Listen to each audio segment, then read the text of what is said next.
Nous ressentons, c'est bien important de garder ceci en tête pour reconnaître la réalité dans laquelle nous nous trouvons.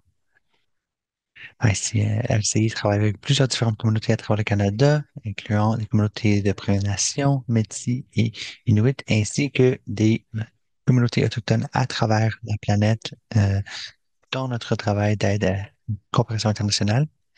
Et donc, nous trouvons que c'est important de garder ceci en tête, de tirer des leçons de notre histoire coloniale et les intersections de cette histoire avec les enjeux à laquelle nous faisons face aujourd'hui en essayant de créer un monde plus juste, équitable et durable.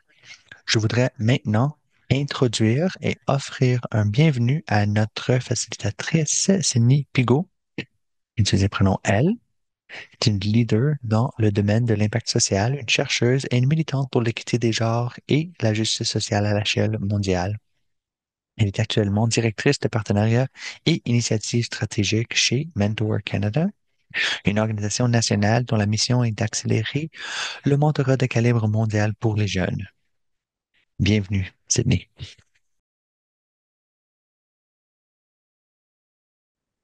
Merci beaucoup, Solange, et merci de m'avoir invitée pour être animatrice aujourd'hui.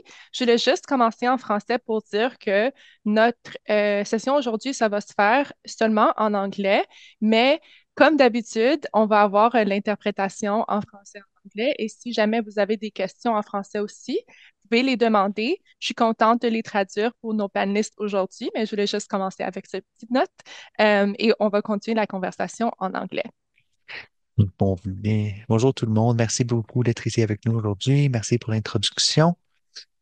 Comme je viens juste de dire, notre discussion sera en anglais aujourd'hui, mais si vous avez des questions en anglais ou en français, vous pouvez les partager avec la fonction de questions et réponses et je suis très contente de traduire pour nos panélistes. Nous avons aussi l'interprétation simultanée qui est disponible, alors soyez à l'aise de l'écouter en anglais ou français.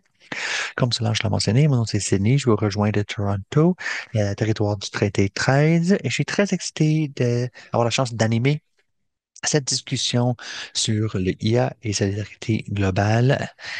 Et je vais commencer par introduire nos panélistes. Premièrement, nous avons Ranji Budalid, c'est un dirigeant dans les domaines de la technologie et des politiques publiques, œuvrant à l'intersection de l'éthique et de l'intelligence artificielle, de l'innovation financière et de l'intérêt public. Il est cofondateur et directeur du Montreal AI Ethics Institute, un organisme mondial et but lucratif qui promeut une meilleure compréhension publique de l'éthique de IA. Il dirige en tant que vice-présidente de développement des affaires chez Metrica, il dirige des partenaires stratégiques et des institutions financières, régulateurs et gestionnaires d'actifs pour renforcer la gestion des risques et la conformité dans les actifs numériques et blockchain. Nous avons maintenant Nelson Aquaj. C'est la deuxième fois que je fais une séance avec lui.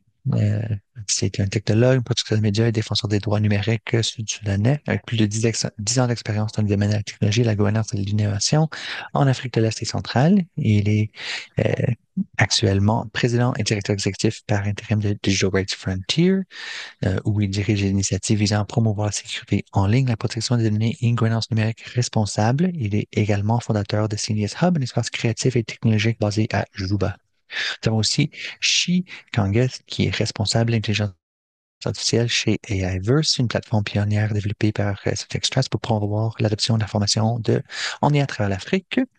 Elle dirige la stratégie et l'innovation en aidant les institutions, les entreprises et les ONG à intégrer l'intelligence artificielle dans leur système, la recherche et la planification stratégique. Au-delà de son travail dans le domaine de IA, Xi est stratège en communication chevronnée, collabore avec des fondateurs, dirigeants, organisations à mission pour concevoir des récits centrés sur les humains, capables d'inspirer l'action et de générer un impact. Merci beaucoup d'être ici avec nous comme panéliste. J'ai très hâte de discuter le travail incroyable que vous faites. Donc, la première question, c'est pour tous les panélistes. Avec les avancements rapides euh, dans le développement des intelligences artificielles, quelle occasion et danger voyez-vous pour faire avancer la justice, l'équité et la solidarité mondiale? Chi, tu voudrais commencer? Merci pour la question. Je pense que pour moi, dans ma position actuelle, je pense que nous sommes dans une situation où le IA ne transforme pas juste la technologie, mais les questions de pouvoir, d'accès. et d'équité.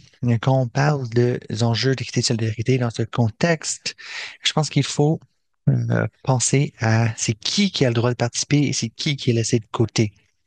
Donc, de ma position très actuelle, je pense que c'est important que les entreprises intègrent l'IA de manière responsable. Je vois beaucoup d'occasions, beaucoup de possibilités, mais aussi beaucoup de dangers. Au niveau des possibilités, on peut voir qu'on peut localiser des outils et traduire des documents de droit légal pour que les personnes puissent mieux comprendre leurs droits. Donc, on peut donc commencer à bâtir des écosystèmes numériques qui centrent l'humain. Nous voyons aussi plus de collaboration à travers les frontières, mais il y a aussi des dangers. Si on ne fait pas attention, les intelligences artificielles peuvent continuer d'augmenter les inégalités parce que ces outils, ces infrastructures avancent rapidement. D'autres personnes seront laissées de côté. Il y a aussi des enjeux avec la colonisation des données. Si on regarde à c'est qui entraîne les modèles que nous utilisons, il y a des enjeux là, et aussi le danger de perdre contrôle de notre représentation et quelles cultures et personnes sont vues comme valides et importantes. Donc, je pense qu'en continuant d'avancer la justice et la solidarité, il faut regarder avant de prendre le saut. Et ça veut dire qu'on a besoin d'essayer de s'assurer que les personnes qui intègrent l'IA le font avec attention, euh, parce que je pense que c'est quelque chose, une technologie qui devrait nous faire plus humains. Mais merci beaucoup, Chi. Je pense que ça parle beaucoup à ton expérience en communication qui centre l'humain et ton expérience en technologie, parce que c'est important de rassembler les deux. À la fin de la journée, c'est les humains qui créent cette technologie, donc il faut que ça centre l'humain. Je vais passer maintenant à Renji. Qu'est-ce que vous pensez? Bonjour tout le monde. Merci, Sydney, pour cette belle introduction. Je suis content d'être ici avec vous tous aujourd'hui. Quand Quand ça vient aux possibilités et aux dangers, il y a deux choses qui me viennent en tête. Il y a une grande possibilité pour démocratiser la compréhension des éthiques de l'IA. C'est notre mandat à notre institut et on veut augmenter la capacité de participer dans la gouvernance. Présentement, les cadres de gouvernance pour l'IA sont en train d'être rédigés dans plusieurs différents pays. Et on veut essayer de s'assurer que ça va au-delà des standards techniques qui sont imposés par l'industrie et le gouvernement. Il va y revenir tantôt, mais que ces cadres soient co-créés. Et c'est un élément très important que ça soit co-créé par les communautés qui vivent les effets. Dans les dangers, il y a cette croissante division dans la participation par l'industrie et le gouvernement contre les communautés qui sont affectées. Présentement, ce qu'on voit, c'est les gouvernements et les corporations qui euh, m- présente la participation de la société civile comme des boîtes à cocher sur une liste au lieu d'être un élément crucial pour la légitimité. Donc, par exemple, ici au Canada, il y a un nouveau groupe de travail sur la stratégie de IA. Il y a 27 membres, très représentants de l'industrie, avec une période de consultation de 30 jours.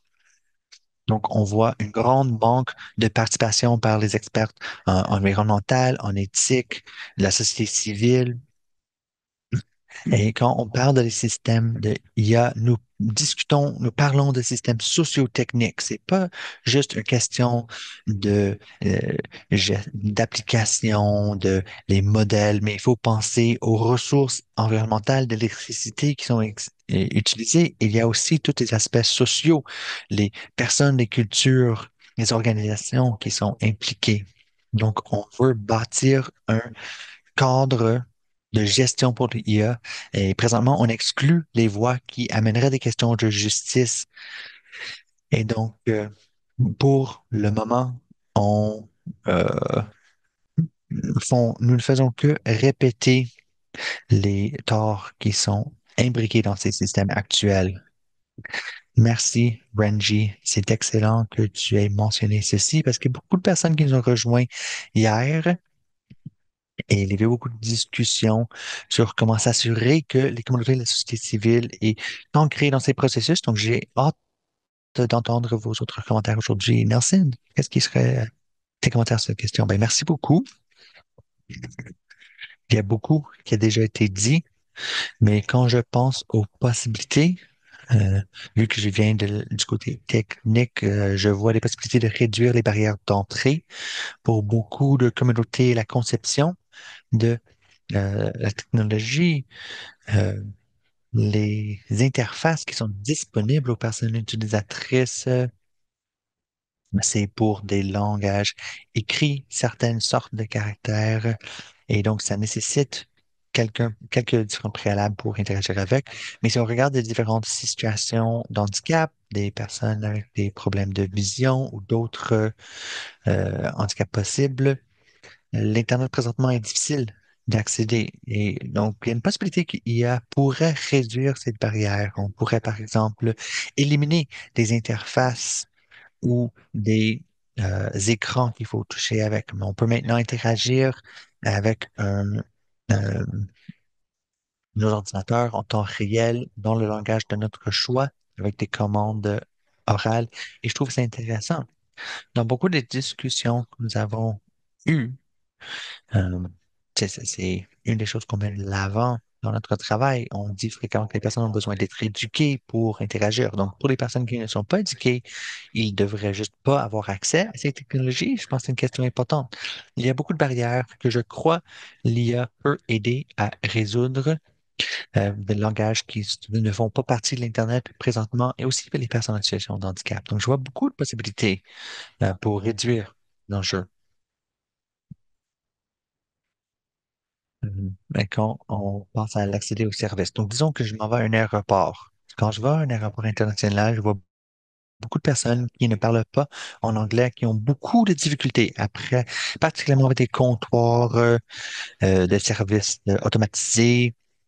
Mais là, si on avait, par exemple, l'interprétation en temps réel, les personnes peuvent avoir beaucoup plus d'agentivité pour vivre, agir et interagir de manière digne. Donc ça, c'est pour les possibilités. Mais quand on regarde de l'autre côté au danger, je pense que les plus grands dangers, ce sont les inégalités. Ce que qu'on voit présentement avec le développement de IA, le capitalisme veut desservir le capital. Donc, beaucoup des investissements ont lieu d'une façon très horizontale pour créer des choses qui desserrent les intérêts du capital. Même s'il y a des choses qui sont moins chères à produire pour pouvoir mieux accommoder différentes personnes, je pense que c'est pas ça les incitatifs qui motivent les compagnies. Quand on discute l'automatisation, on penserait peut-être que les personnes travailleuses auraient plus de repos. Mais pour beaucoup de capitalistes, ça veut dire moins de personnes travailleurs. Donc, on voudrait probablement que les personnes puissent travailler moins d'heures pour une meilleure paye, mais fréquemment, ce que on voit à la place, c'est d'éliminer des emplois et de centraliser plus d'argent avec les personnes qui en ont déjà en masse. Donc, je pense que ça, c'est les inégalités qu'on pourrait voir croître et que les personnes qui sont en bas du pyramide ne reçoivent pas les bénéfices de cette prospérité. Merci, Nelson. Et ça m'a fait penser à une discussion dans laquelle j'ai participé de Jeffrey Hinton quand il est revenu de Google. On lui appelle comme le grand-père de l'IA. Et je pense qu'il a gagné le prix Nobel l'année passée pour la recherche fondamentale sur euh, les réseaux neuraux avancés. Et il a parlé beaucoup du fait que ces inégalités sont difficiles de euh, gérer parce que, bon, les compagnies ne sont pas incitées à résoudre ces problèmes. Donc, j'ai lu un article aujourd'hui que Amazon planifie à remplacer, je pense que c'était comme 600 000 personnes travailleuses avec ces technologies. Donc, certainement des grandes discussions à avoir à ces sujets. Donc, les défis, mais peut-être des solutions qui seraient possibles, qu'on pourrait discuter. Merci beaucoup à mes trois panélistes. On va maintenant passer à quelques questions spécifiques pour que tu puisses rentrer un peu plus dans votre travail individuel. On va commencer avec Renji. Et ma question, c'est comment est-ce que les organisations de la société civile peuvent, elles, être mieux équipées pour façonner de manière significative des systèmes d'IA juste inclusifs et pour influencer les processus mondiaux de gouvernance de l'IA? Et merci beaucoup pour cette question. À mon institut, on pense beaucoup au sujet du gouvernance. Donc, en me préparant pour cette webinaire, j'essaie de rentrer dans 5 éléments clés et je voudrais présenter ceux que je trouve le plus urgent. La première, c'est une littératie comme infrastructure. On essaie ici, ça vient renforcer la capacité de participation dans la gouvernance. La deuxième, c'est de ressourcer la participation, de donner aux organismes de société civile d'avoir la capacité de réellement s'engager, co-créer, pas juste les consulter. La troisième, c'est le renforcement des capacités stratégiques, de définir différents types d'expertise dont les organismes de société civile auront besoin, que ce soit la littératie des politiques, et création de connaissances stratégiques, les productions de données. Quatrième, en prenant un peu de recul, c'est de changer les processus de gouvernance, de réparer les structures différentes et ne pas juste assister ces organismes à mieux les naviguer. Donc, par exemple, par, par défaut, l'industrie a des sièges autour de la table et la communauté devrait les avoir aussi. Et le cinquième, c'est vraiment d'apprendre ce qui fonctionne. Il y a des modèles qui existent déjà, il faut maintenant les mettre à l'échelle. Donc, pour concentrer sur deux de ces éléments, la première, c'est l'éducation en tant qu'infrastructure. Selon une étude menée récemment par KPMG, par l'Université de Melbourne, le Canada, c'est le 44e sur 47 pays en matière de connaissance des intelligences artificielles. Donc, nous, notre position, c'est quand les personnes ne peuvent pas participer dans la gouvernance du IA parce qu'ils n'ont pas les connaissances pour le faire, c'est un déficit démocratique. Et la littératie en matière de IA, c'est pas juste d'enseigner les personnes comment que les transformateurs fonctionnent, comment coder, il faut comprendre le pouvoir. Et c'est important de pouvoir lire un cadre de gouvernance et de comprendre en tant que organisme dans la société civile de savoir qu'est-ce qui se passe, où et comment qu'on peut faire entendre nos voix. Et donc, on a vraiment appelé pour dire que les pays ont besoin d'adopter des stratégies nationales en matière de connaissances sur l'IA. Nous avons appelé à la création d'un bureau indépendant pour la connaissance publique sur l'IA au sein du gouvernement. Ça serait un organisme indépendant qui met l'accent sur la littératie en lien avec les systèmes d'IA.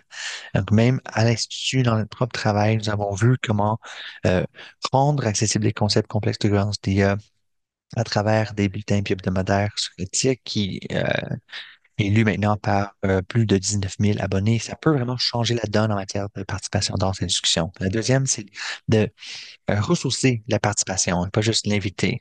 Donc, présentement, le gouvernement demande aux organismes de société civile de participer dans bon, ce qu'on appelle une 30 jours intensifs de consultation avec aucune compensation. Pendant que les acteurs industriels vont se présenter avec des équipes politiques, les lobbyistes, ils sont beaucoup plus ressourcés.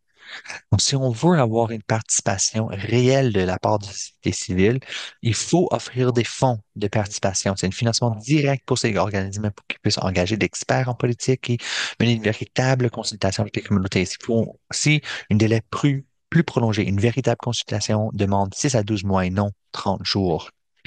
Et la prochaine, je pense que c'est particulièrement important de passer de l'extraction vers la co-création pour que les communautés puissent aider à former les questions que nous posons et pas seulement répondre aux questions qui ont été décidées par le gouvernement.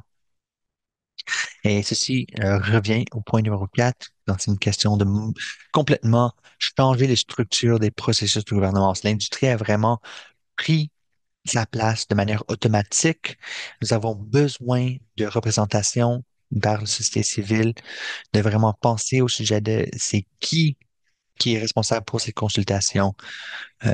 Pour nous, nous avons des modèles pour la participation réelle. Nous avons des expériences municipales de gouvernance, des coopératives de données, des audits menés par les personnes travailleuses, des cadres de souveraineté des données. Ils existent, ils fonctionnent. Alors, pourquoi est-ce qu'on les exclut de manière systématique des processus du gouvernement?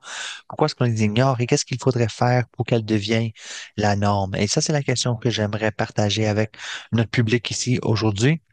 Et c'est une question que nous allons continuer de poser de notre côté, mais j'espère que ça présente un peu notre point de vue. Bon, merci beaucoup, Renji, et je vais être certain de euh, partager le rapport hebdomadaire que vous partagez.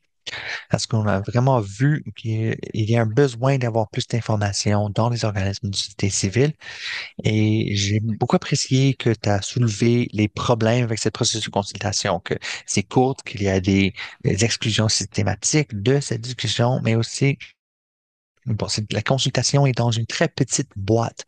Donc, c'est quoi l'espace qu'on offre quand tout est déjà ficelé? pour la consultation.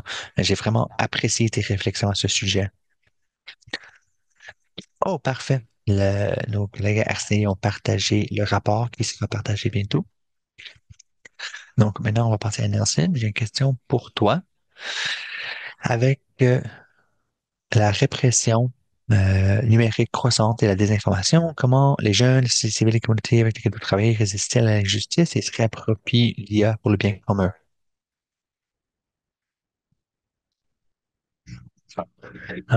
Même, honnêtement, aujourd'hui, j'étais dans une réunion avec la société civile sur la désinformation et la mésinformation.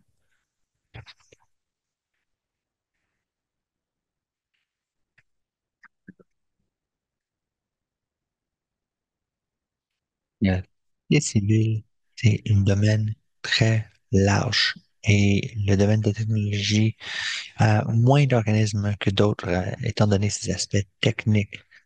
Je sais pas comment que c'est au Canada, mais la société civile ici est beaucoup axée sur la loi, les aspects juridiques, euh, et on dirait que la technologie, c'est quelque chose qui rentre plus lentement dans cet espace.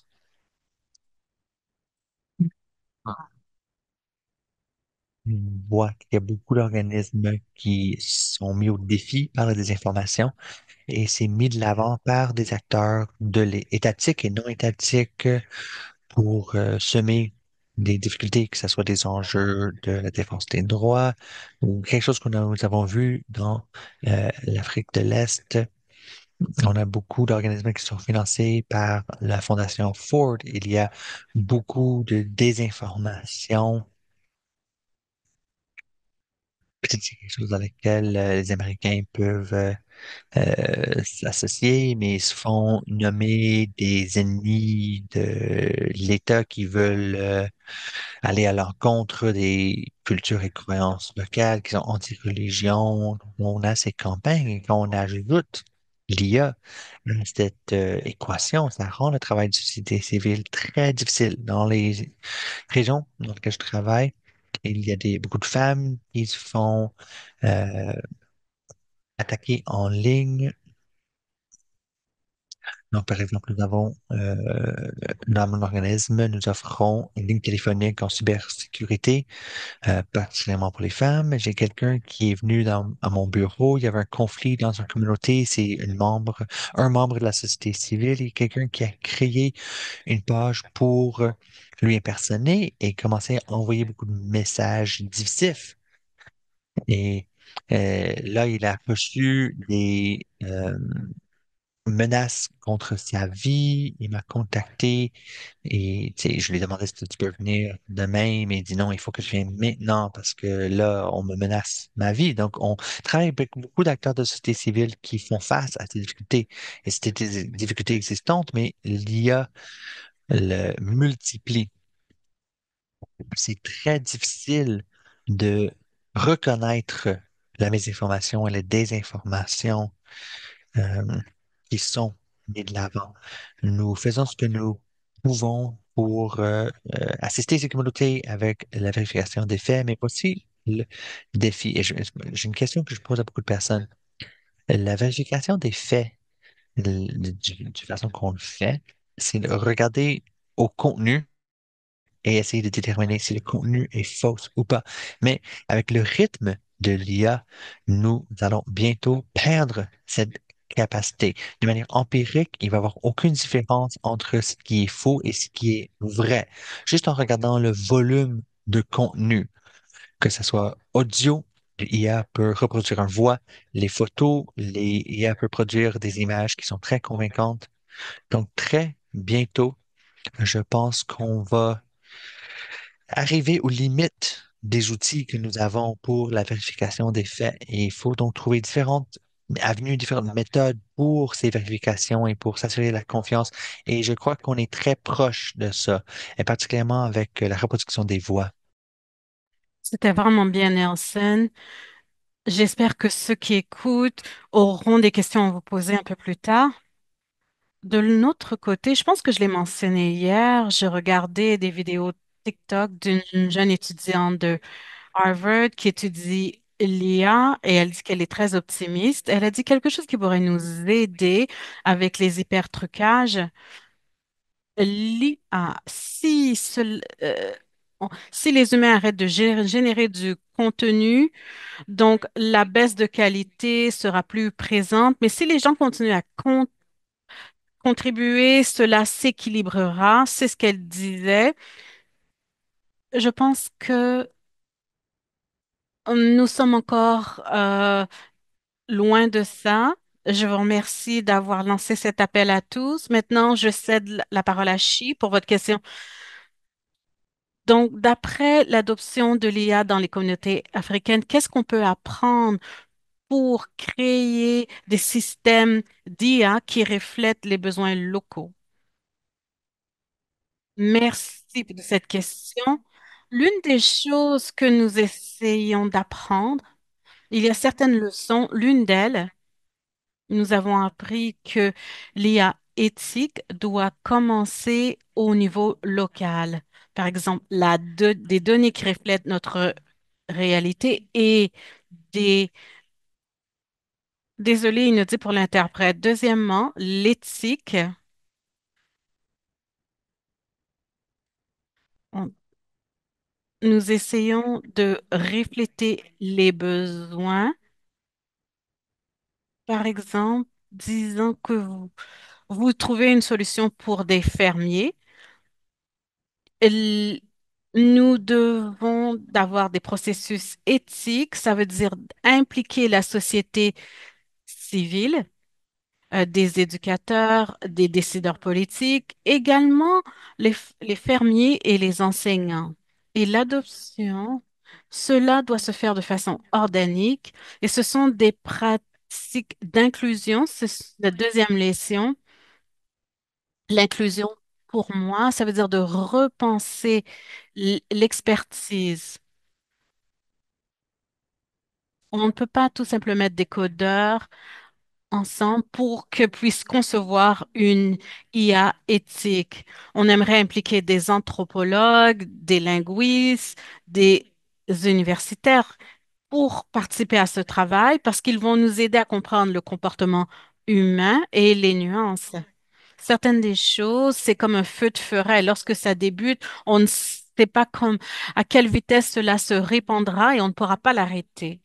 La quatrième leçon que nous avons apprise, l'équité des données, c'est de la justice. Si les données utilisées pour former l'IA ne représentent pas les Africains, par exemple, donc les systèmes conçus vont reproduire des biais. On essaie de changer cela en aidant les organisations à créer des systèmes de données qui reflètent la société africaine. Et finalement, nous avons été témoins d'innovation et l'éthique et l'innovation devraient aller ensemble, pas seulement pour la performance, mais l'IA est un outil d'autonomisation. On veut voir si les organisations peuvent repenser leur processus et essayer de combler les lacunes en termes d'éducation et de littératie. De mon point de vue, et de créer une IA éthique et inclusive, ce n'est pas seulement une innovation, mais il faut également s'arriver à un enjeu de durabilité. Et quand on regarde dans le contexte culturel en Afrique, cela devient un levier de transformation et pas tout simplement un progrès technologique. Merci, Chi. La littératie on en a parlé beaucoup hier, on en parle beaucoup aujourd'hui. Peut-être qu'on pourra en parler, discuter un peu plus, mais c'est vraiment un enjeu d'intérêt. Comment améliorer la littératie numérique pour les gens qui sont un peu plus éloignés de ces opportunités? Et maintenant, je vais passer à la dernière question et c'est pour tous les panélistes. Et j'aimerais dire que les gens qui écoutent, vous pouvez utiliser la fonction question-réponse pour poser vos questions à nos panélistes. Pré- Si vous avez des questions que vous désirez poser, utilisez la fonction question-réponse. Je ne pense pas que vous pourrez utiliser votre micro, donc veuillez utiliser la fonction question-réponse. Dernière question pour tous les panélistes. Dans un esprit de solidarité mondiale, comment pouvons-nous mieux nous soutenir au-delà des frontières, des mouvements et des secteurs pour résister à l'IA nuisible et construire des alternatives éthiques? Maintenant, la question s'adresse à Renji. Merci. J'ai réfléchi à cette question et j'ai trouvé ces quatre réponses des façons concrètes de construire de la solidarité. Il faut partager les ressources, pas seulement les rhétoriques. Nous devons traduire les victoires politiques, les boîtes à outils et les stratégies à travers les géographies, les contextes et les cultures. Je vais agir également les soins à cela. Deux, il faut lutter ensemble contre la dépendance vis-à-vis des fournisseurs pour avoir un effet sur la société civile. Nous faisons face nous dépendons de tous ces fournisseurs. C'est un problème mondial. En tant que collectif, on peut avoir un plaidoyer collectif pour défendre des modèles ouverts, des systèmes interopérables. Nous pouvons avoir également des directives d'approvisionnement. Faisons face aux mêmes joueurs corporatifs, donc devons coordonner nos efforts et nous devons bien sûr continuer à amplifier nos voix, surtout puisque je suis dans l'hémisphère nord. On doit vraiment mettre l'accent sur le leadership des pays du Sud et l'innovation menée par les jeunes. Nous devons amplifier les joies qui mènent un travail sophistiqué dans la gouvernance de l'IA. On a besoin d'une infrastructure plus connectée, des organisations capables de traduire le travail d'un contexte et le rendre lisible dans un autre. Et ensuite, il faut établir des relations durables dans cet écosystème et pas seulement des réponses à des crises lorsque les choses vont mal. Ce n'est pas tout simplement d'organiser des webinaires ponctuels ou de réunir divers acteurs parce qu'il y a une crise, mais il faut établir des relations durables entre les mouvements. L'une des choses à laquelle j'ai réfléchi, les cadres gouvernance qui existent vont façonner des décennies de progrès technologiques et on fait de la justice et de l'équité imbriquées dans ces systèmes. Cela est revenu souvent. On doit être à la table de discussion. Et nous ne devons pas être des arrière-pensées, mais nous devons être des co-créateurs. Et cela demande des ressources, des capacités et de reconnaître que certaines communautés qui sont affectées par l'IA sont les experts. Merci, Renji. C'est un bon point, surtout pour les personnes qui se joignent à nous puisque c'est un appel à l'action, savoir comment nous pouvons faire ce travail mieux en tant qu'organisation qui ne faisons pas partie de ces discussions traditionnelles et qui ne sont pas vus comme des leaders dans ce domaine. Je cède la parole à Chi. Merci. La première façon qu'on peut se soutenir grâce aux connaissances, la solidarité, puisqu'on crée des formes d'apprentissage pour que les innovateurs puissent comprendre et influencer l'IA. Nous avons observé qu'un projet comme la littératie en IA, il faut autonomiser les organisations, leur permettre de questionner les systèmes, demander de la transparence. Et deuxièmement, c'est la solidarité des données. Nous devons nous assurer que les données qui nourrissent l'IA continuent à refléter la diversité des communautés, puisque on a entendu les nombreuses voix. À l'avenir, nous avons besoin de partenariats pour aider les gens à créer des écosystèmes éthiques en IA. Nous devons nous connecter le plaidoyer, la justice sociale, les décideurs politiques et les concepteurs de technologie doivent créer des liens. J'ai écouté le webinaire d'hier et on a soulevé l'IA en tant que moteur de surveillance et les biais. On a vu les dommages causés par ces systèmes de surveillance. C'est un enjeu qu'on a soulevé hier, mais également l'exclusion. Ce ne sont pas des problèmes locaux, ce sont des problèmes mondiaux. Nous devons vraiment inclure la solidarité et on doit vraiment embrasser la collaboration.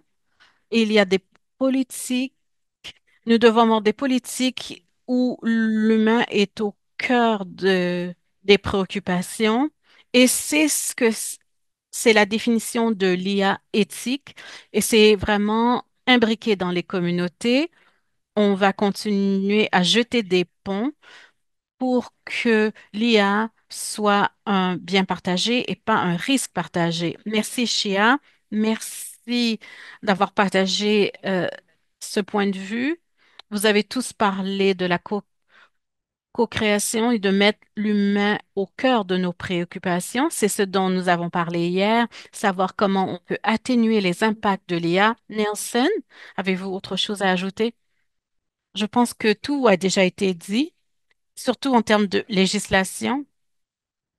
Par exemple, ici en Afrique, on essaie de trouver des législations qui peuvent gouverner l'IA du côté du développement, mais également pour essayer de d'atténuer les répercussions négatives de l'IA. Par exemple, les entreprises, on veut s'assurer qu'ils fassent preuve de rigueur. Et l'Europe, il y a un cadre législatif unifié en Europe grâce à la loi des protections des données personnelles. Ils essaient de protéger le consommateur, mais en Afrique, tout le monde fait un peu de tout et beaucoup d'entreprises utilisent le manque d'uniformité dans la législation. Donc, c'est pour cela qu'il y a des choses inacceptables qui se passent en Afrique.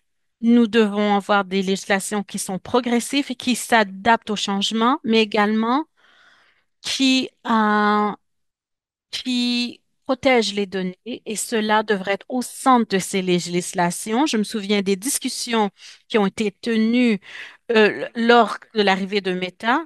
Auparavant, Meta a, a tout simplement lancé le logiciel de reconnaissance faciale comme si ce n'était rien. Les gens, mm, et après les discussions, Meta a dû déactiver cela puisqu'il y a des risques liés à la reconnaissance faciale. On ne pouvait pas permettre à cela de continuer. C'est pour cela que cela a été désactivé sur cette plateforme. Et ceci n'est qu'un exemple. Les autres choses qui sont produites, parce que cela, on peut le voir. Mais quelles sont les autres mauvaises pratiques qui ont lieu sans que les gouvernements, la société sociale s'en rendent compte? Et ici en Afrique, désolé, il nous dit pour l'interprète, mais ça arrive également au Canada, aux États-Unis, les juges et les législateurs sont trop vieux et ne savent pas ce qui se passe avec cette technologie. Donc, c'est très difficile pour eux à saisir. Et les plus jeunes qui l'utilisent et comprennent ces technologies n'ont pas l'influence à travers par la branche exécutive, le judiciaire ou le législatif d'influencer ces décisions et on doit s'assurer d'avoir une meilleure représentation. Merci, Nelson. Merci de ce point de vue. Merci d'avoir partager ces exemples, mais c'est vraiment un grand défi, pas seulement pour l'IA, mais c'est vraiment un plus grand défi où certaines communautés sont exclues de la discussion. Je vous demande de mettre vos questions dans la boîte questions-réponses. En attendant, vous pouvez cliquer sur la boîte questions-réponses, vous pourrez les inscrire et je poserai ces questions à nos panélistes. J'ai deux questions, donc je vais commencer. Première question que j'ai pour tous. Vous avez mentionné que la littératie en IA est importante pour combler les lacunes et pour s'assurer que la solidarité mondiale existe, puisqu'il y a des gens qui, qui s'auto-excluent à cause des lacunes en littératie en IA. J'espère que avez-vous été témoin d'exemples, de bons exemples de la mise en œuvre de la littératie en IA et qui vous permettent de rejoindre les gens qui n'ont pas accès à ces technologies. Est-ce que vous avez des idées comment améliorer cela dans vos contextes ou dans un contexte mondial? Tout le monde peut répondre à cette question.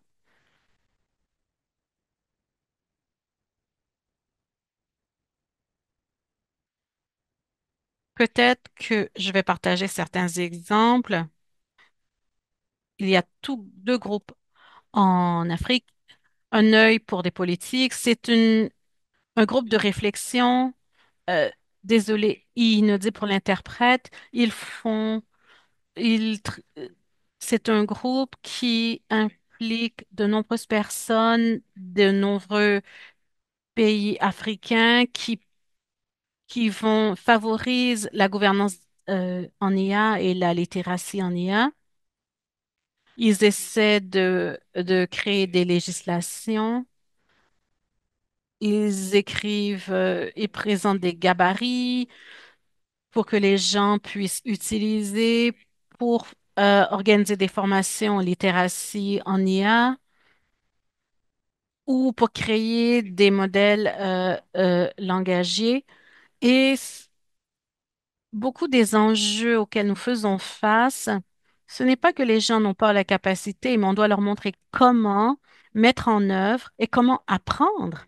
Beaucoup de gens comprennent déjà les structures, mais on doit leur montrer comment les adapter. Fantastique. J'aimerais avoir un exemple concret puisque ça peut montrer aux gens ce qui fonctionne. Chi avait un exemple à partager également. Je pense que j'ai trois exemples. Premièrement, j'ai appelé à co-créer une école, l'école africaine pour les femmes en IA. C'est pour aider les femmes à comprendre l'intelligence artificielle, les fondements et vraiment au niveau les plus élevés. Ensuite, et il y a un programme, c'est aider les femmes à s'élever. C'est vraiment un programme pratique et que c'est un programme de littératie en IA pour les femmes seulement. Et ensuite, nous essayons d'essayer de comprendre les lacunes en littératie en IA et la question pourquoi Maurice, ils ont exprimé de l'intérêt. Le plan, c'est d'avoir une école et nous avons appris qu'on essaie vraiment d'aller vers la bonne voie. Donc, c'est tout pour l'instant. Merci. C'est une excellente question. Une excellente question, Sydney. J'y ai réfléchi et je vais mettre cela en le contexte dans le rapport sur l'éthique en IA que nous allons publier sous peu. L'une des choses que nous avons découvert, c'est que beaucoup de gens essaient de trouver un point d'entrée. Nelson en a parlé, il parlait de l'accès pour rendre cela accessible. Ou, ou ce que j'ai constaté au cours de la dernière année, un ami m'a contacté et m'a demandé si nous avions des ressources maintenant qu'ils font partie d'un OBNL sur l'environnement et ce qu'ils pouvaient faire pour créer des politiques en IA pour leur OBNL. Et je sais qu'il y a beaucoup d'exemples en tant que gestionnaire de l'Institut pour l'éthique en IA à Montréal. On essaie de créer un répertoire de, de politique, d'exemples de politique, et cela m'a permis re- de repenser à ce rapport et d'essayer de créer un répertoire de ces histoires. Et la motivation derrière cela, c'est que beaucoup de gens posent des questions Et je crois que cela parle vraiment de la littératie, c'est de comprendre dans le contexte de la gouvernance et parler de la sécurité en IA et dans la démocratie, dans les systèmes de santé, dans le système de justice. Quels sont les exemples? Qui fait ce travail dans cet espace est en mesure de le partager. Donc, ce rapport sera publié le 4 novembre. C'est tout simplement un état des lieux de l'éthique en intelligence artificielle. Ce n'est qu'un rapport parmi tant d'autres. J'espère que cela, cela répondra à certaines questions, mais je pense que il y aura beaucoup plus de questions après.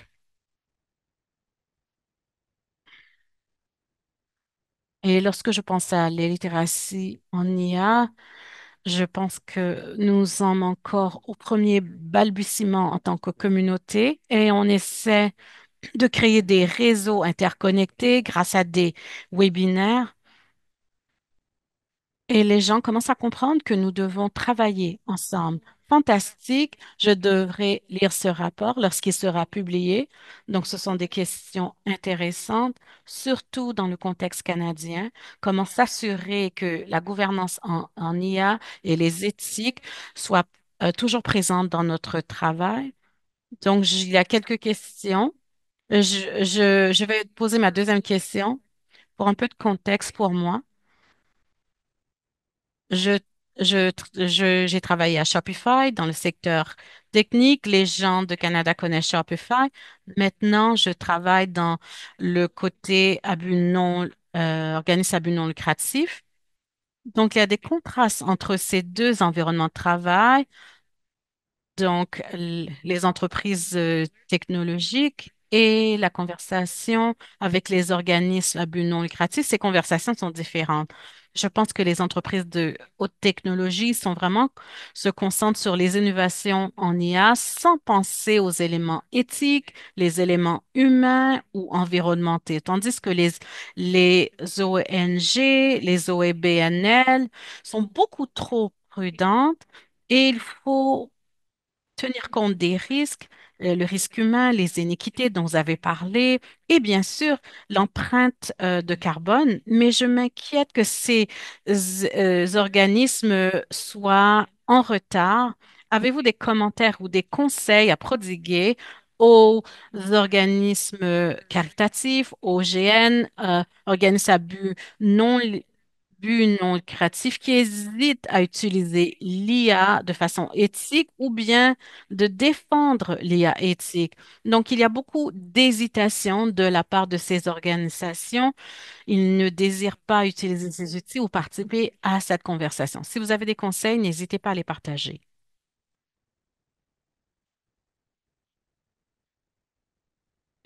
J'aimerais intervenir avec les organismes à but non lucratif, les OBNL. Je vous encouragerais à penser à vos opérations, le flux de travail et commencer à expérimenter et utiliser les outils existants et comprendre comment ils fonctionnent dans le contexte des questions qui ont été posées aujourd'hui, d'où proviennent ces données et prendre un peu de recul.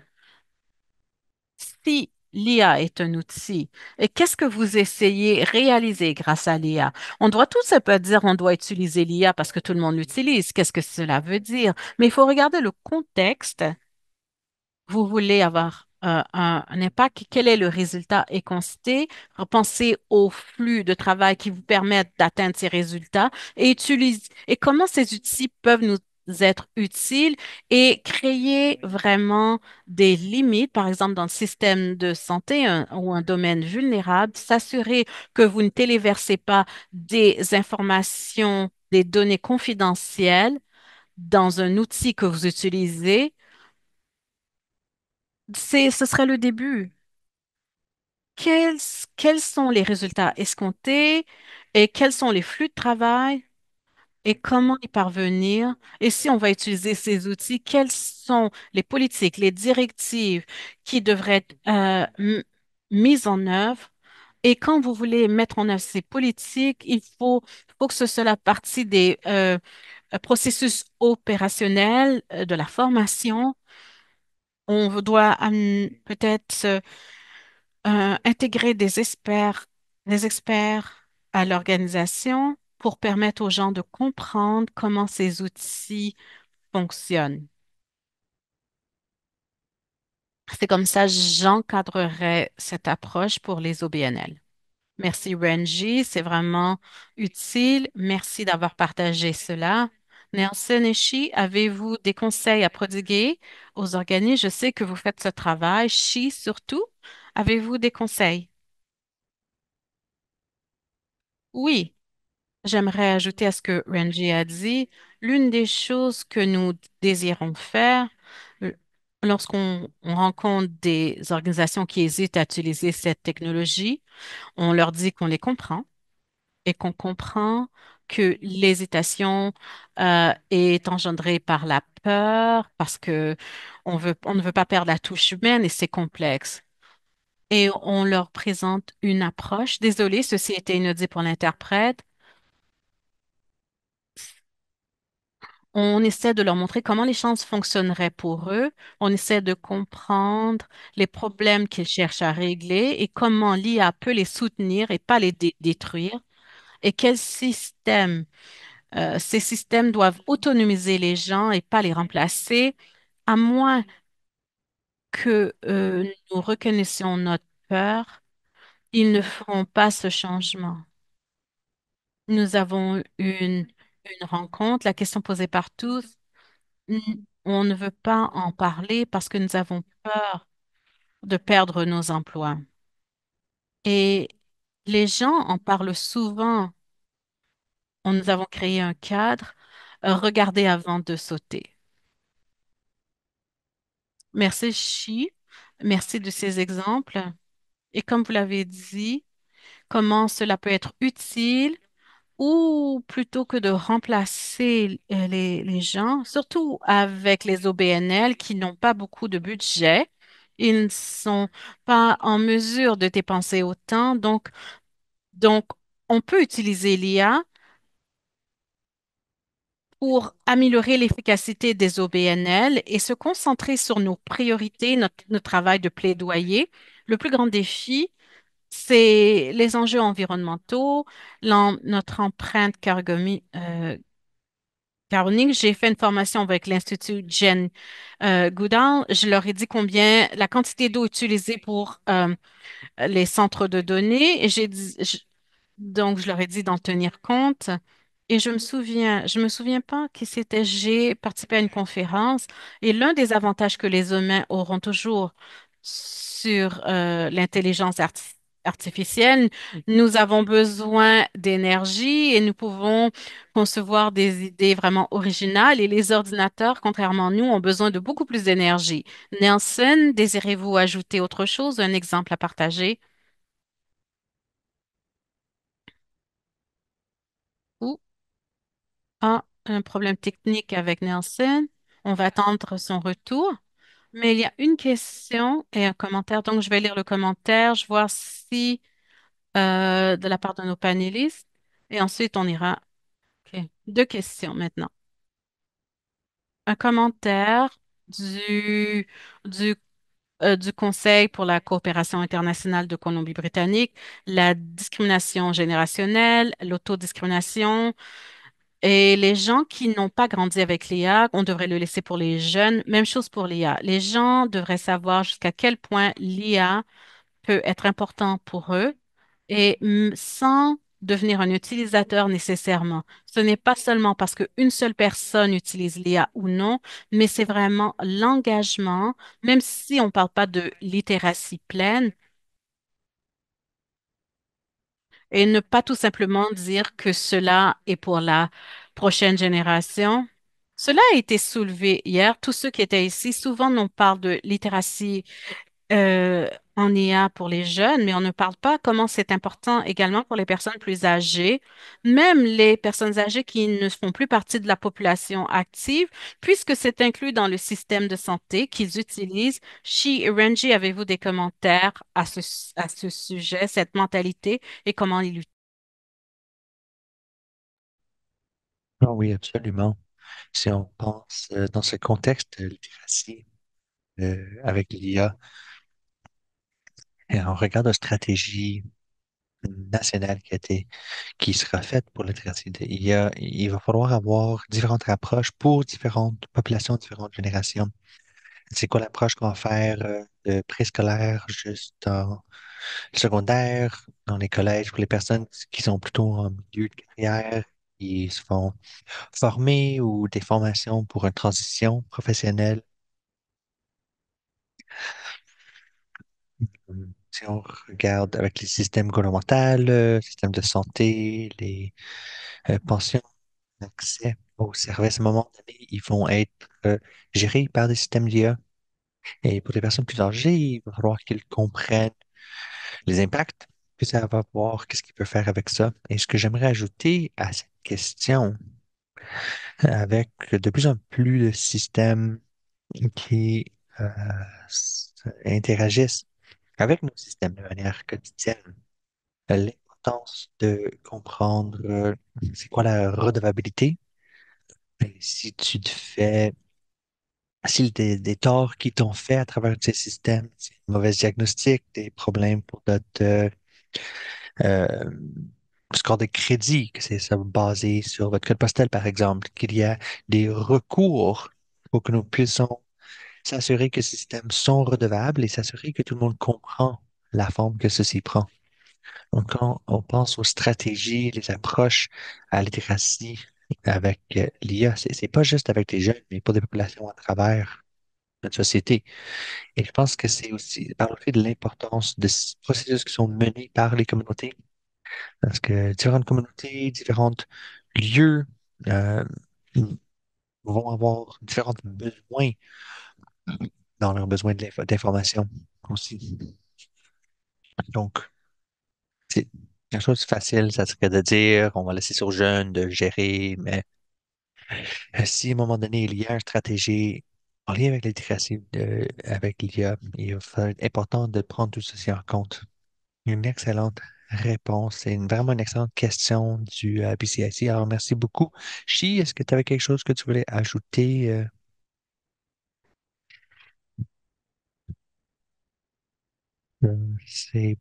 Ça perturbe un peu.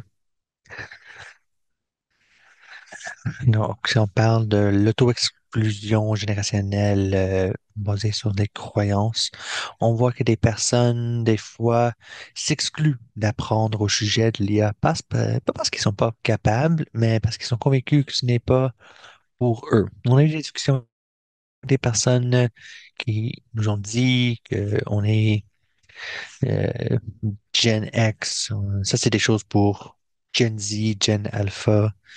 Mais on veut qu'ils comprennent que les systèmes d'IA, c'est pas une question de compréhension technique et de formation, parce que ça va avoir des impacts sur les services qu'on accède, les positions qu'on détient. Je pense que mon rôle fréquemment, c'est d'essayer de mettre en récit parce qu'on a besoin de trouver toutes les différentes façons possibles pour amener la compréhension.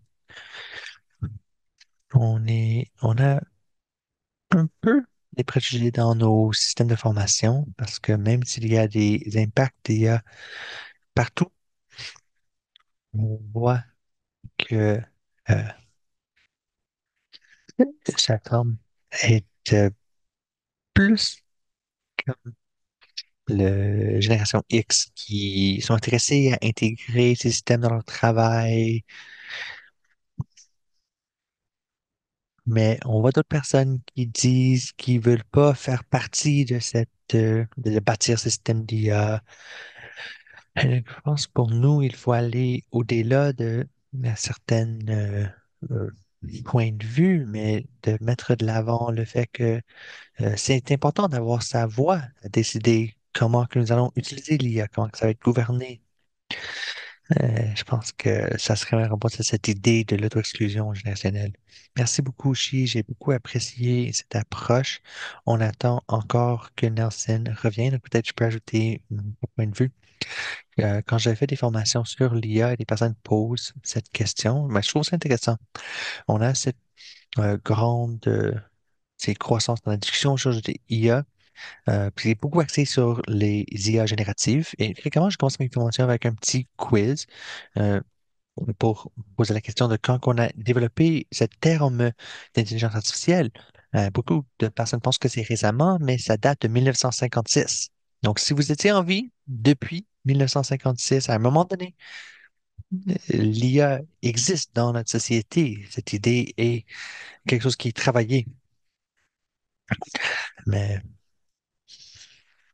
c'est comme beaucoup de technologies, c'est quelque chose qui a suivi du Deuxième Guerre mondiale avec ces innovations technologiques menées par les gouvernements, les militaires. Ils étaient déjà en train de discuter ces intelligences artificielles.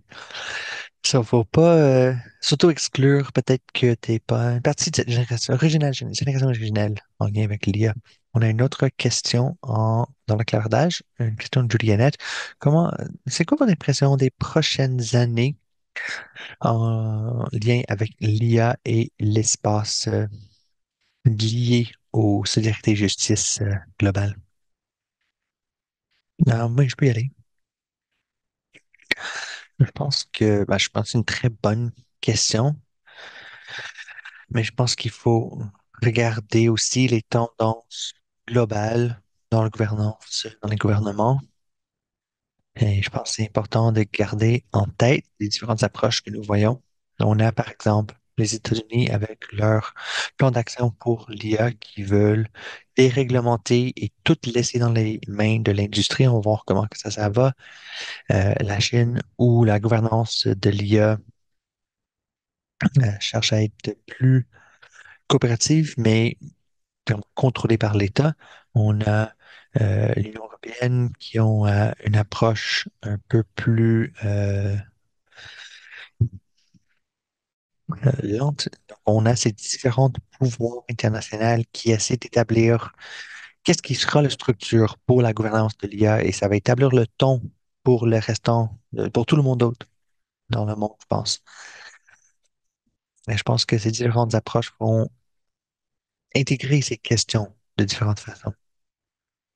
Je pense qu'il y aurait une possibilité de essayer de pousser pour plus d'interaction entre la société civile et les systèmes de gouvernance, le partage de ressources, le partage d'éléments pratiques.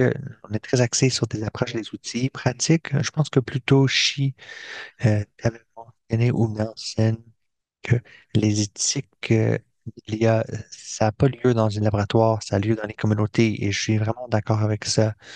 Je pense établir des compétences dans la société civile est nécessaire. Tous ces efforts de s'assurer qu'il y a une littératie en lien avec les systèmes d'IA. Et donc, je pourrais voir des politiques globales de gouvernance c'est d'un côté, mais de l'autre côté, ce courant de organismes de société civile qui se connectent, qui se partagent des ressources et qui trouvent des avenues formelles et informelles euh, d'avancer ce travail avec justice, équité, solidarité et de le renforcer de différentes façons. Ça serait un peu ma vision des formes que cet effort pourrait prendre. Mais c'est comme deux avenues que je vois devant nous. Fantastique. Merci beaucoup, Benji. Et je voulais simplement mentionner que bon, Nelson est revenu. Je vais réitérer la question. Qu'est-ce que tu vois dans les prochaines années pour ce contexte de IA et l'espace, le contexte de solidarité et justice globale? Donc, peut-être on va aller à Chi, puis après ça, on reviendra à Nelson. Je pense que c'est une question qui est très intéressante parce que j'ai ajouté à ce que Renji a dit. Moi, je vois deux futurs parallèles. Un, on pourrait avoir le développement de l'IA qui se concentre dans la main d'un très petit nombre de personnes et c'est bâti très loin du contexte des personnes qui sont affectées. Et le Sud global va demeurer une lieu de test et source de données. Et je pense pourrait avoir une répétition des systèmes d'exclusion historiques. Mais il y a un autre futur où on est dans une espèce de co-création, comme Rangy dit, où on se rassemble. Donc, un futur pour nous, c'est quand l'IA est menée par des communautés, que ce soit en Kigali ou Juba, que c'est pas juste des personnes utilisatrices, mais des architectes de ces systèmes. Je pense que pour nous, il faudrait plutôt mettre l'emphase sur être critique et bâtir des capacités. Est-ce que nous aussi nous pouvons bâtir les compétences, les réseaux, les infrastructures nécessaires? Ça nous permettra de créer des systèmes d'IA qui répondent aux besoins et identités de ces populations. Merci, Chi. Je pense que toi et Chi nous donnent un point de vue très réaliste. Avec un peu d'optimisme. Nelson, est-ce que tu voudrais partager ce que tu vois en réponse à cette question?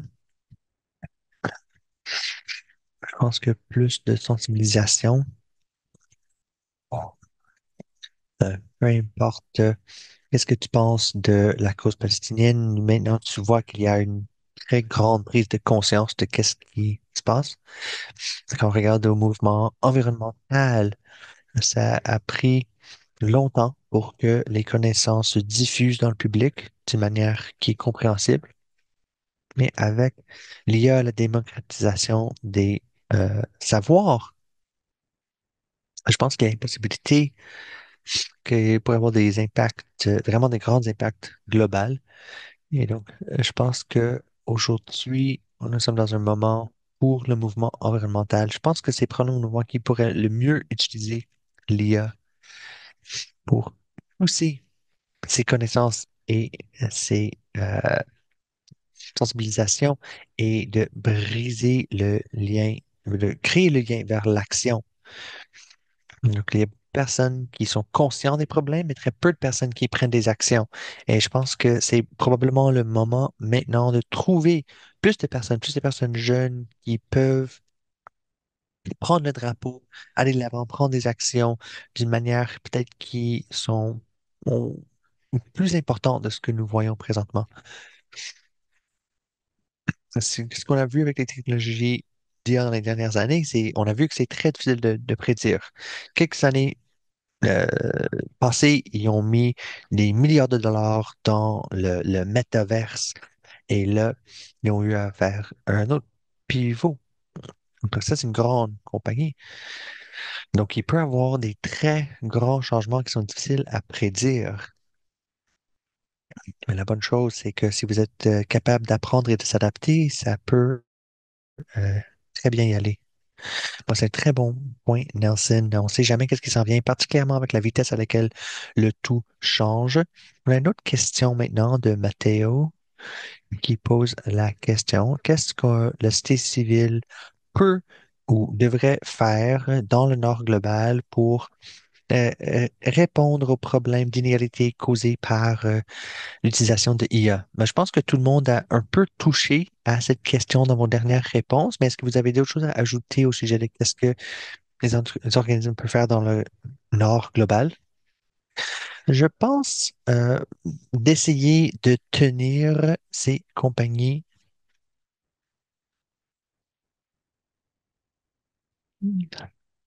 Désolé. Est-ce que je suis de retour?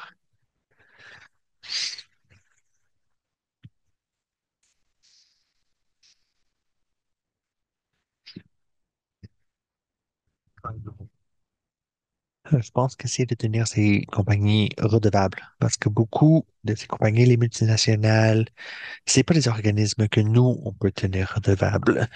Ils sont principalement basés aux États-Unis, un petit peu au Canada, en Europe. Donc, ça peut être difficile pour les voix qui sont présents ici. ça peut être difficile d'avoir d'être entendu. C'est sur une compagnie comme Meta ou euh, OpenAI peut être appelé pour répondre aux questions d'un sénateur de Indiana, mais un pays au complet en Afrique n'a pas cette même pouvoir. Donc, je pense qu'il y a beaucoup de pouvoir qui est dans les mains de ces organismes. Il faut prendre ses responsabilités. C'est un excellent appel à l'action et j'imagine que tout le monde dans le Nord international devrait prendre ceci à cœur et s'assurer que ses voix sont entendues. Chi ou Oui, j'aimerais ajouter. Désolé, Chi, vous désirez prendre la parole? Non, vous pouvez y aller.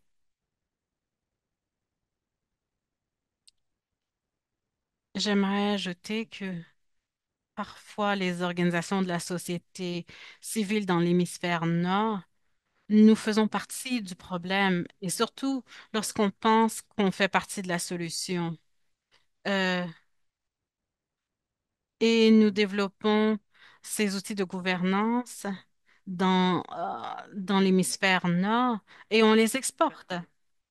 On doit vraiment regarder d'une autre façon et de soutenir la gouvernance locale. Comment exporter nos solutions en IA, en gouvernance dans l'hémisphère sud et comment on soutient ces communautés pour qu'elles créent leur propre modèle de gouvernance. Et j'en ai parlé plus tôt, je vais le répéter, il faut parler de souveraineté de données, notre dépendance envers les fournisseurs de services. Surtout, il faut que ces entreprises de technologie deviennent imputables parce qu'elles créent des dépendances avec leurs outils, leurs plateformes. Et finalement, partager des ressources. J'ai parlé du rapport sur l'éthique en IA. On essaie vraiment que cela devienne une ressource que les gens peuvent utiliser ou s'y référer comme guide. Je sais que nous faisons que commencer après une pause de 3 ans, mais arrêter d'exporter des solutions.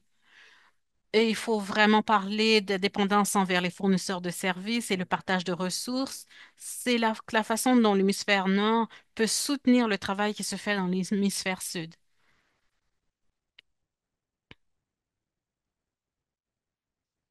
J'aimerais ajouter à ce qui a déjà été dit. Lorsque je pense à la sécurité en IA, je pense de deux façons, la gouvernance interne et les impacts externes. Je pense que la sécurité devrait commencer avec les gens qui utilisent les systèmes et pas avec les appareils. On doit conscientiser les gens par rapport en matière d'IA. C'est l'un des, c'est l'une des façons de le faire à l'interne et à l'externe, c'est ce que Nelson a dit. Et il est beaucoup plus honnête que moi, pour moi, c'est de demander de la transparence de la part des partenaires et avoir des principes de données ouvertes et créer des cadres de travail de sécurité dans les communautés. Comment leur montrer ou pratiquer la solidarité? C'est ce que Nelson voulait dire en termes d'imputabilité. C'est ce que je voulais dire. J'aimerais ajouter à cela les capacités internes. L'une des façons pratiques que les organisations de la société civile peuvent travailler sur la sécurité en matière de AI et de créer des, des principes directeurs et ne pas se fier tout simplement aux fournisseurs de services. On doit tester la technologie, que ce soit dans un continent donné, de parler de souveraineté de données, dépendance envers les fournisseurs et qu'est-ce qui se passe quand les choses vont mal. Et on doit créer des outils, des processus, des flots de travail pour l'organisation. Donc, c'est très pratique, c'est important, mais souvent, on l'oublie. C'est excellent. Je pense qu'on l'a mentionné hier, mais on n'en a pas parlé aussi en profondeur. Merci d'avoir soulevé ce sujet. Vous avez répondu à une question à propos de la sécurité en matière d'IA. Je vais passer à la dernière question. Si la société, les organisations de la société civile euh, rédigent des politiques, quels sont les éléments clés qui devraient être inclus? On a parlé des fournisseurs de services. Y a-t-il, peut-être que vous pourriez recommander un des éléments clés qui serait nécessaire, qu'on devrait inclure dans les politiques?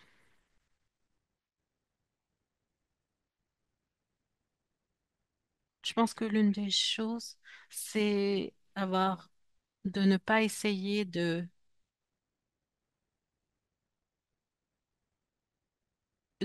souscrire à beaucoup d'outils en IA, surtout pour les ressources, utiliser les ressources et vous ne pouvez pas retrouver être dépendant des fournisseurs de services, surtout des outils qui n'ont pas été testés. Il faut utiliser quelque chose, un outil beaucoup plus générique qui peut répondre à la plupart des besoins. Je pense que c'est mieux au début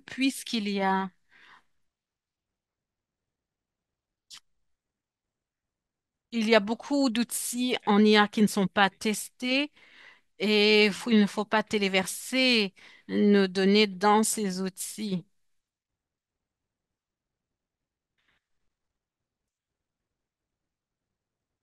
C'est mieux d'avoir des connaissances de base, ce qui vous aidera également lorsque vous devrez prendre une décision ou vous devrez comparer certaines choses pour vous et votre équipe, plutôt que tout simplement adopter un outil d'IA.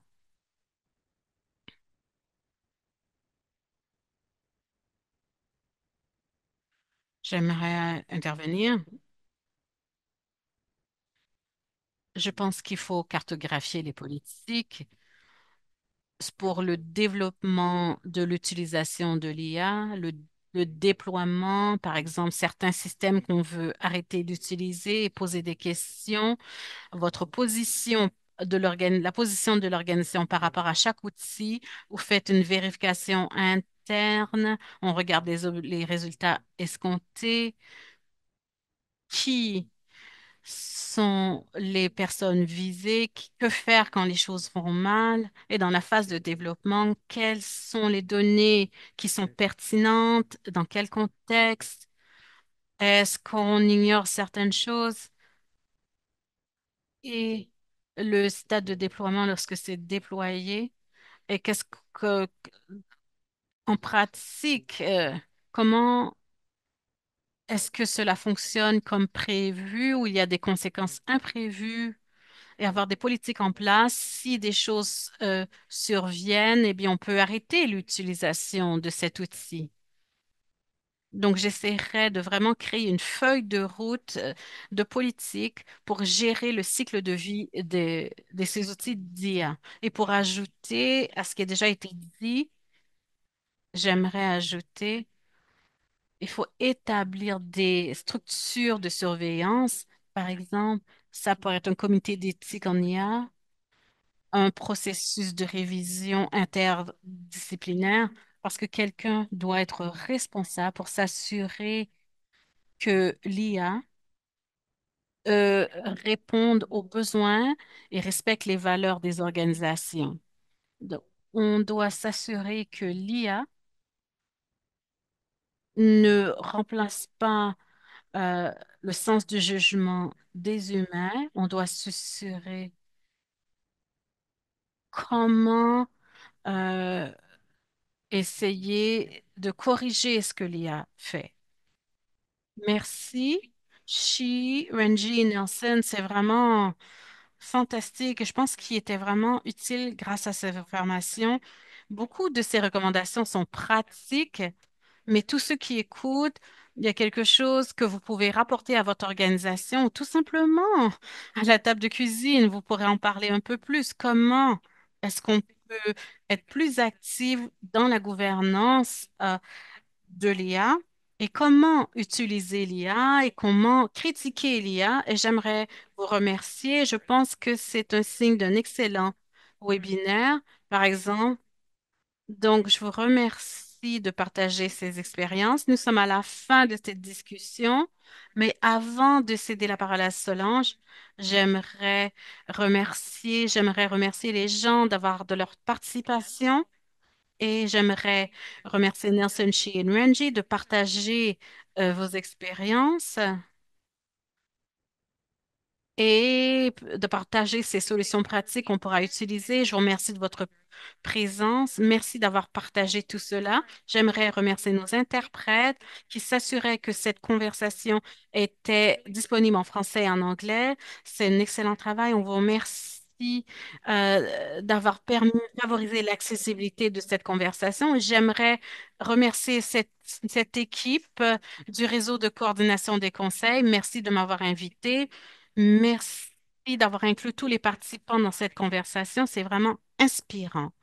Et c'est vraiment le meilleur moment de ma journée, ces conversations avec vous. Merci à tous ceux qui nous ont écoutés, qui ont partagé leur expérience, leurs questions, et même vos commentaires. Je pense que c'était vraiment utile.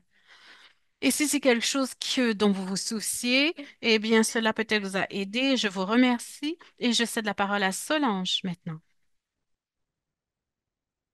Merci, Sydney. Merci pour cette discussion, d'avoir guidé cette conversation de façon professionnelle et je remercie les participants, les présentateurs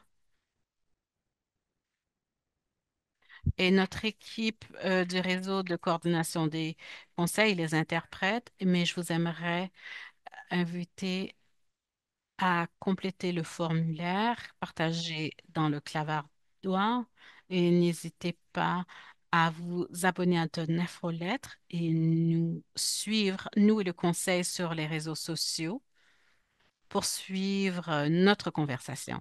Merci.